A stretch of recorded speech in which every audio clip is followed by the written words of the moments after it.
أما بعد فأعوذ بالله من الشيطان الرجيم بسم الله الرحمن الرحيم قد سمع الله قول التي تجادلك في زوجها وتشتكي إلى الله والله يسمع تحاوركما إن الله سميع بصير صدق الله العظيم.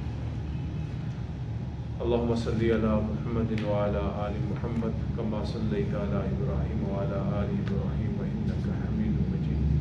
اللهم بارك على محمد وعلى آل محمد كما باركت على إبراهيم وعلى آل إبراهيم إنك حميد مجيد. رب زدني علما رب اشرح لي صدري ويسر لي أمري واحلل عقدة من لساني يفقهوا قولي. سورہ مجادلہ ارشاد باری تعالیٰ ہے قد سمیع اللہ بے شک اللہ نے سن لیا قول التی اس عورت کی بات تجادلک فی زوجہا جو آپ سے اپنے خاوند کے بارے میں جھگڑتی تھی وتشتکی الی اللہ اور اللہ کی جانب میں شکایت کرتی تھی واللہ یسمع تحاورکما اور اللہ تم دونوں کی گفتگو سن رہا تھا ان اللہ سمیع بصیر بے شک اللہ سب کچھ سننے والا اور دیکھنے والا ہے. 28ویں پارے کی پہلی سورہ ہے سورہ مجادلہ اور یہ مکہ مکرمہ یعنی قبل از ہجرت نازل ہونے والی صورتوں میں سے ایک صورت ہے اور اس سورہ مبارکہ کی 22 آیات اور 3 رکوع ہیں. ان آیات کا شان نزول یا نازل ہونے کی وجہ حضرت حولہ رضی اللہ تعالی عنہا ایک صحابیہ ہیں. ان کے خاوند نے ان کو جذباتی طور پر غصے میں آ کر کہہ دیا کہ تیری پشت میری ماں کی طرح ہے. شریعت کی روح سے اس کو زہار کہتے ہیں. زہار کسے کہتے ہیں؟ اگر کوئی خاوند اپنی بیوی کو اپنے کسی ایسے رشتے کی طرف منسوب کرے ان اعضاء کو جو چھپے ہوتے ہیں اور ایسے رشتے کی طرف منسوب کرے جن سے اس خاوند کا کبھی بھی نکاح نہیں ہو سکتا، جیسے ماں، بہن، بیٹی، خالہ، پوتی، نواسی، جتنے بھی اس طرح کے رشتے ہیں. اصطلاح شریعت میں اس عمل کو زہار کہتے ہیں اور اس زہار اس طرح کے جملے کہنے سے یا اس طرح کی نسبت کرنے سے وہ عورت خاوند پر وقتی طور پر حرام ہو جاتی ہے جب تک وہ کفارہ زہار نہ ادا کرے. یہ تو شریعت کا مسئلہ ہے.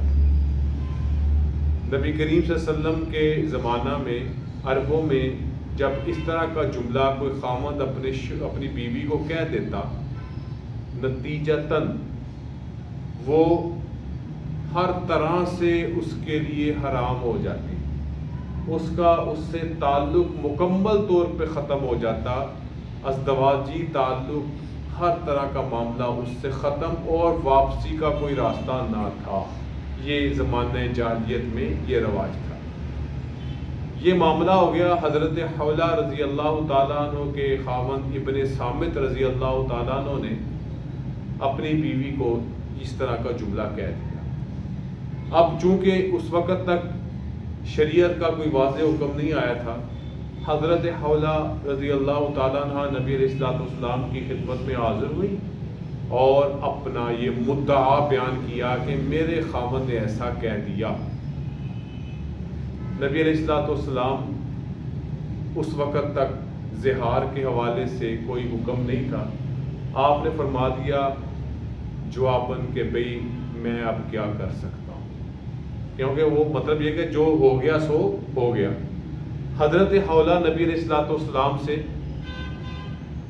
درخواست کر رہی ہیں بوڑھی عمر ہو چکی ہے میرے بچے ہیں، ایک پوری زندگی میں نے اپنے خاوند کے ساتھ گزار دی اور اب یہ مجھے اس طرح کہہ دے تو تعلق ختم ہو گیا. کہ اور اس پہ پریشان ہے اور نبی علیہ الصلوۃ والسلام سے اپنی بات کر رہی ہے، اپنی بحث کر رہی ہے. نبی علیہ الصلوۃ والسلام کیونکہ کوئی حکم نہیں موجود تھا اللہ کی طرف سے، خاموش ہے، کوئی جواب نہیں فرما رہے. حتیٰ کہ اسی دوران اس نے اللہ کی طرف، آسمانوں کی طرف دیکھا اور ایک شکوے کی نظروں سے اللہ سے التجا کر رہی ہے کہ اے اللہ میرا اور میرے بچوں کا اب کیا بنے گا. اتنا کہنا تھا، اللہ رب العزت نے آسمان سے زہار کا حکم اور اس کا شریعت اسلامیہ کے مطابق جو بھی معاملہ ہے اس کو بیان کر دیا، جس کو اللہ تعالیٰ نے یہاں بیان فرمایا. اور کس خوبصورت انداز میں 28ویں پارے کی آیت ہے، بے شک اللہ نے اس عورت کی بات کو سن لیا جو آپ سے اپنے خاوند کے بارے میں جھگڑتی تھی کہ میرا کیا بنے گا، میرا بچوں کا کیا بنے گا، وغیرہ وغیرہ وغیرہ. وَتَشْتَكِي إِلَى اللَّهِ، اور وہ اللہ سے کیا کر رہی تھی؟ شکایت کر رہی تھی. یعنی کہ ایک شکایتی انداز میں وہ آسمان کی طرف متوجہ ہوئی. اور اللہ کیا فرماتے ہیں، وَاللَّهُ يَسْمَعُ تَحَاوُرَكُمَا، اور اللہ تم دونوں کی گفتگو سن رہا تھا. یہاں پہ عائشہ رضی اللہ تعالی عنہا فرماتی ہیں کہ وہ آپ اور حضرت حولا یہ آپس میں گفتگو کر رہی تھی اور میں کچھ دور بیٹھی ہوئی تھی، مجھے نہیں پتہ چل رہا تھا وہ کیا گفتگو کر رہی ہیں. لیکن اللہ اتنا سمیع ہے کہ اللہ نے ان کی باتوں کو نہ صرف سن لیا بلکہ اس عورت کی شکایت کو بھی بانپ لیا. ان اللہ سمیع بصیر، بے شک اللہ سب کچھ سننے والا اور دیکھنے والا ہے. اب اللہ نے اس کا حل کیا بتایا، الذین یظاہرون منکم من نسائہم ما ہن امہاتہم، جو لوگ تم میں سے اپنی عورتوں سے زہار کرتے ہیں اور ان کی مائیں نہیں ہو جاتی، ان کی مائیں تو وہی ہیں جنہوں نے انہیں جنا ہے. مطلب یہ ان کی ماں نہیں ہو جائے گی، ہاں زہار ضرور ہو جائے گا، ماں وہی جو جس نے ان کو جنا ہے، لیکن انہوں نے اب ایسا فعل کہہ دیا جو درست نہیں ہے. جیسے اللہ نے آگے فرمایا، وَإِنَّهُمْ لَيَقُولُونَ مُنْكَرًا مِنَ الْقَوْلِ وَزُورًا، بے شک انہوں نے ایک بےہودہ اور جھوٹی بات منہ سے نکالی. یعنی بےہودہ بات ہے، اپنی ماں اپنی بیوی کو ایسے رشتے کی طرف نسبت نہیں کرنی چاہیے جو ان کے لیے پکا اور ابدی حرمت والا ہے. ماں کہہ دیا، بہن کہہ دیا، اس کے کسی عضو کی طرف اس کی نسبت کر دی، یہ بات ایک تو بےہودہ بھی ہے، وزورا، اور بات جھوٹی بھی ہے، کیونکہ ایسا کوئی معاملہ نہیں. ہاں وَإِنَّ اللَّهَ لَعَفُوٌّ غَفُورٌ، اگر کوئی اللہ کی طرف رجوع کر لے، توبہ کر لے، اللہ سے معافی مانگ لے، بے شک اللہ معاف کرنے والا، بخشنے والا ہے.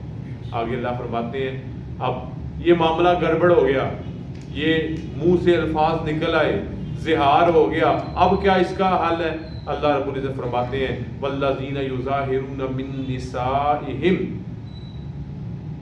النسائہم، اور جو لوگ اپنی بیویوں سے زہار کرتے ہیں، ثُمَّ يَعُودُونَ لِمَا قَالُوا، پھر وہ اپنی بات سے پھرنا چاہتے ہیں، رجوع کرنا چاہتے ہیں، لوٹنا چاہتے ہیں. اب ان کے لیے قالوا، ان کے لیے کیا قاعدہ ہے؟ فَتَحْرِيرُ رَقَبَةٍ مِّن قَبْلِ أَن يَتَمَاسَّا، کہ وہ غلام کو آزاد کریں اپنی بیوی سے ازدواجی تعلق بنانے سے پہلے. ان کا کیا ہرجانہ ہے؟ اس کا زہارہ کفار کا کیا زہارہ ہے؟ وہ غلام کو آزاد کریں گے. ذَلِكُمْ تُوعَظُونَ بِهِ، یہ اس لیے کہ اس سے تمہیں نصیحت ہو، یعنی آئندہ اس طرح کی غلطی سزا ہوتی ہے تو بندہ برائی سے بچ کے رہتا ہے.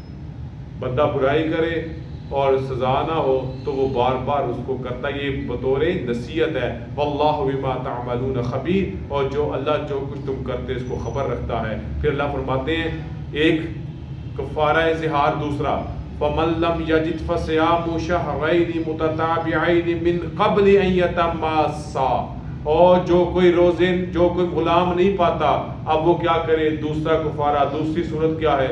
وہ مسلسل لگاتار 2 مہینے روزے رکھے گا قبل اس کے کہ وہ اپنی بیوی سے ازدواجی تعلق قائم کرے. دوسرا کفارہ کیا ہے؟ 2 مہینے مسلسل روزے رکھنا. فمن لم یستطع، پس جو اس کی بھی طاقت نہیں رکھتا، فاطعام 60 مسکینا، تو وہ کیا کرے پھر 60 مسکینوں کو کھانا کھلائے. ذالک لتؤمنوا باللہ ورسولہ، یہ سب کچھ تمہیں اس لیے مل گیا کہ تم اللہ اور اس کے رسول پر ایمان لاؤ، ورنہ اگر تم زمانہ جاہلیت پر ہی اڑے رہتے تو تمہیں اس طرح کی سہولت نہیں ملنی تھی. زہار ہی رہنا تھا اور تمہاری بیوی پکی تم سے جدا ہو جانی تھی. وَتِلْكَ حُدُودُ اللَّهِ، یہ اللہ کی حدیں ہیں جن کا خیال کیا کرو. وَلِلْكَافِرِينَ عَذَابٌ عَلِيمٌ، اور کافروں کے لیے دردناک عذاب ہے. آخری آیت آج کے درس کی، اللہ فرماتے ہیں إِنَّ الَّذِينَ يُحَادُّونَ اللَّهَ وَرَسُولَهُ، بے شک جو اللہ اور اس کے رسول کی مخالفت کرتے ہیں، یعنی اللہ نے جو حدود مقرر کی، شریعت کے جو اصول وضع کیے، جو اسلامی قوانین اللہ نے مقرر کیے ہیں، جو ان کی مخالفت کرتے ہیں، ان کو نہیں مانتے، کُبِتُوا کَمَا کُبِتَ الَّذِينَ مِن قَبْلِهِمْ، وہ ذلیل کیے جائیں گے جس طرح کے ان سے پہلے لوگ ذلیل، جس طرح جو پہلی قوموں کا حال جن کو اللہ تعالیٰ نے ان کا تذکرہ قرآن مجید میں فرمایا، وہ ذلیل ہوئے. جو آج بھی اللہ کے حکم کی مخالفت کریں گے، اللہ کے قانون سے روگردانی کریں گے، اللہ کی حدود کو توڑیں گے، یہ اللہ کی مخالفت ہے، اللہ کے رسول کی مخالفت ہے. اور جو کوئی ایسا کرے گا وہ ویسا ہی ذلیل ہوگا جیسے اس سے پہلے لوگ ذلیل ہوئے. وَقَدْ أَنزَلْنَا آیَاتٍ بَيِّنَاتٍ، اور تحقیق ہم نے نازل کی صاف آیتیں. وَلِلْكَافِرِينَ عَذَابٌ مُّهِينٌ، اور منکروں کے لیے کون سا عذاب ہے؟ ذلت امیر عذاب ہے. جب یہ واقعہ ہو گیا، حضرت حولہ کے خامند نبی کریم صلی اللہ علیہ وسلم کے پاس آئے. اللہ کے نبی نے زہار کا کفارہ بتایا. انہوں نے کہا میں تو کوئی غلام پاتا ہی نہیں. پھر آپ نے فرمایا 60 روزے رکھو. کہا اللہ کے نبی میں اتنا بوڑھا ہوں، میں 60 روزے مسلسل نہیں رکھ پاؤں گا. میں تو اگر روزے رکھوں گا تو میں کمزور ہو جاؤں گا، میری تو بینائی آنکھوں کا دیکھنا جاتا رہے گا. پھر آپ نے فرمایا تو پھر یہ 60 بندوں کو کھانا کھلا. آپ پھر اس نے عرض کیا اللہ کے نبی میرے پاس تو اتنا بھی نہیں ہے کہ میں کسی کو کھانا کھلا سکوں. نبی علیہ السلام نے کہا چل پھر بیٹھ جا، اگر کوئی صدقہ خیرات آئے گا میں تجھے دوں گا اور تو پھر اس کے ذریعے کفارہ ادا کر دینا. تو پھر ان کے پاس کچھ تھا، اللہ کے نبی کے پاس کچھ تھا، کچھ مسلمانوں نے مدد کی اور اس طرح ان کا کفارہ کھانے کی صورت میں مساکین کی ضرورت کو پورا کرنے کی صورت سے ادا ہوا. تو یہ 5 آیات سورہ مجادلہ کی زہار کے حوالے سے ہمیں اصول اور تعلیمات میں رہنمائی فرماتی ہیں. اللہ تعالی ہم سب کو اس قرآن پاک پر عمل کی توفیق نصیب فرمائے. وآخر دعوانا الحمدللہ رب العالمین. الحمدللہ رب العالمین والصلاة والسلام علی رسول اللہ. اللہم صلی علی سیدنا محمد وعلی آل سیدنا محمد صلاة تقول لك رضا ولحمد على وعده وسيلة وصلی علی جميع اخوانه من نبینا وصالحین یا ارحم الراحمین. اللہم الذی قلت اللہم انت ربی لا الہ الا انت توکلت وانت رب العرش العظیم. ربنا آتنا فی الدنیا حسنة وفی الآخرة حسنة وقنا عذاب. اللہم انا نسألک العفو والعافیة فی الدین والدنیا. وصلی اللہ تعالی علی خیر خلقہ محمد